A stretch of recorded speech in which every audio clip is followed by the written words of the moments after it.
YouTubers, and welcome to the third video in the Tales of Yesterbeer series, where we look at beers of vintage, of historical interest, and that sort of thing. So tonight I am looking at the Courage Russian Imperial Stout. Imperial Russian Stout. I'll just read you the bump. Courage Imperial Russian Stout enjoys a rich espresso body with pear overtones and an intriguing, fresh, smoky, fruity finish. This bottle is from 2013. As originally brewed in 1795 for Catherine the Great of Russia. Brewed to perfection only once a year. Enjoy now or allowed to mature for up to 13 years. 10%. Any more bump about it? No, not really. Wells and Young Brewing Company. Yes, so I brought this from the Watford Beer Festival. £10 it cost me. £1 for every ABV. And I'll be drinking it in my Samuel Smith's Imperial Stout glass. I think this is actually the most expensive beer I've bought. Could possibly be the most expensive beer I've bought, but yes, 2013, lovely little Courage cockerel. You have to have a bit of courage to open these beers, but anyway, the damage is done. Instant hit of sort of like black treacle. Yeah. Anyway, let's pour it.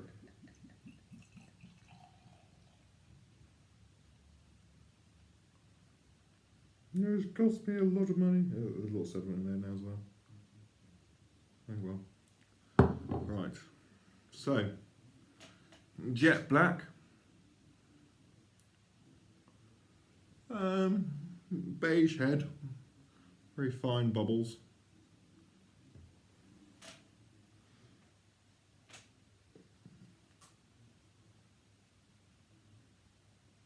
What a nose to it though. What a nose. It just smells of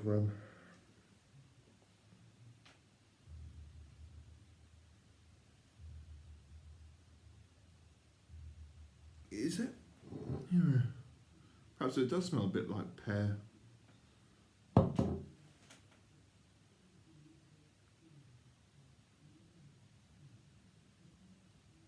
Sort of pear, black treacle.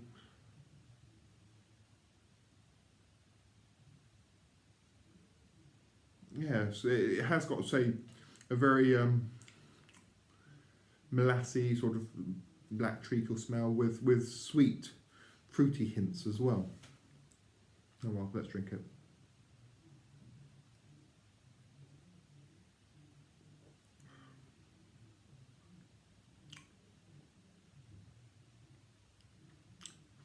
Okay then.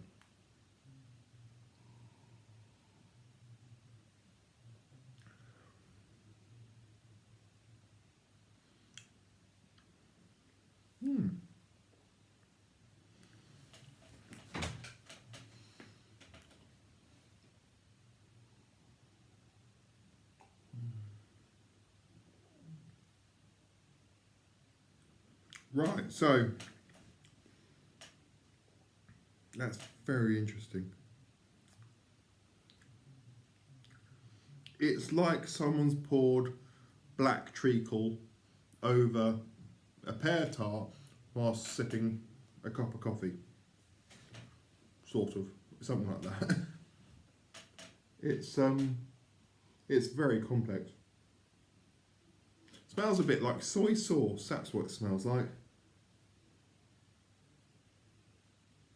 But like a sweet molassy, fruity soy sauce, if such a thing exists.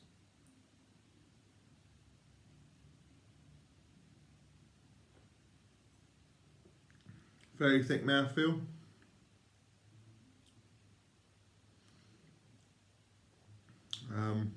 roasted malts, coffee, black treacle, that sort of roastedness.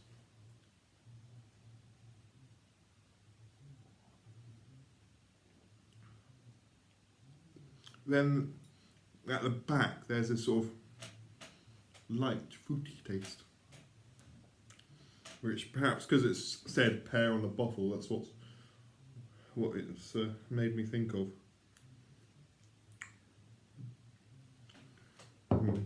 That's a problem, it's subliminal. You know, it says you should taste one thing and your brain says, oh yes, you can taste it. Or actually, it might be a different taste. But no. Yeah, it tastes better than it smells. For sure.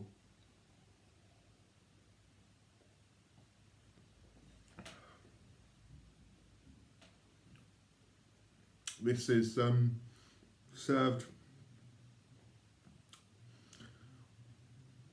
It's a little bit cold, but it's not very, very cold.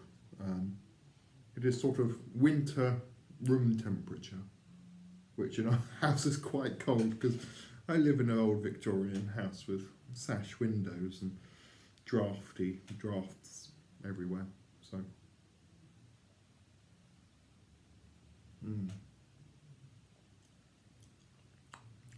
certainly a very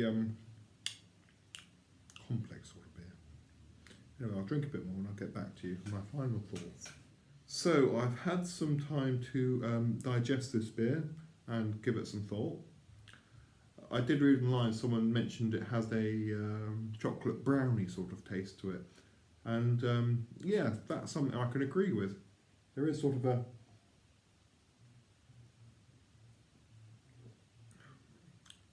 an underlying taste of chocolate brownies, like a burnt dark chocolate sort of taste. Yeah. As I said, licorice perhaps as well, even that sort of taste. Is it worth the £10 I paid for the bottle?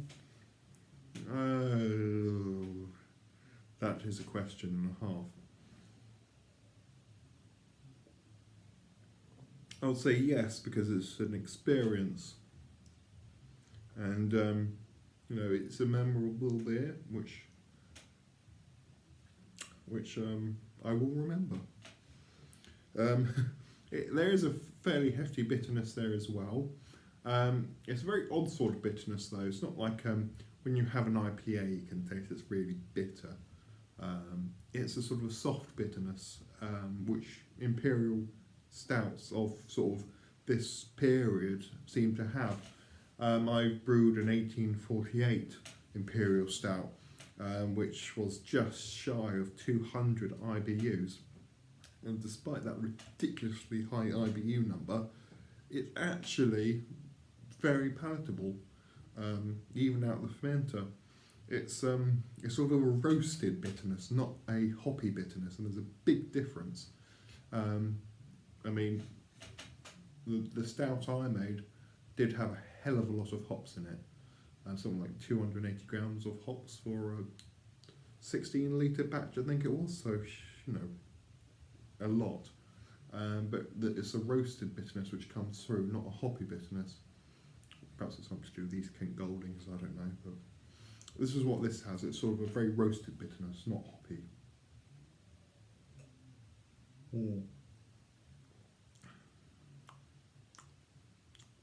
Yeah. Dark chocolate brownie, soy sauce, pears, molasses, black treacle, perhaps hints of licorice. That's this beer. Anyway, I'm going to end it there because this video's gone long enough and I'm waffling away in my drunken ramblingness.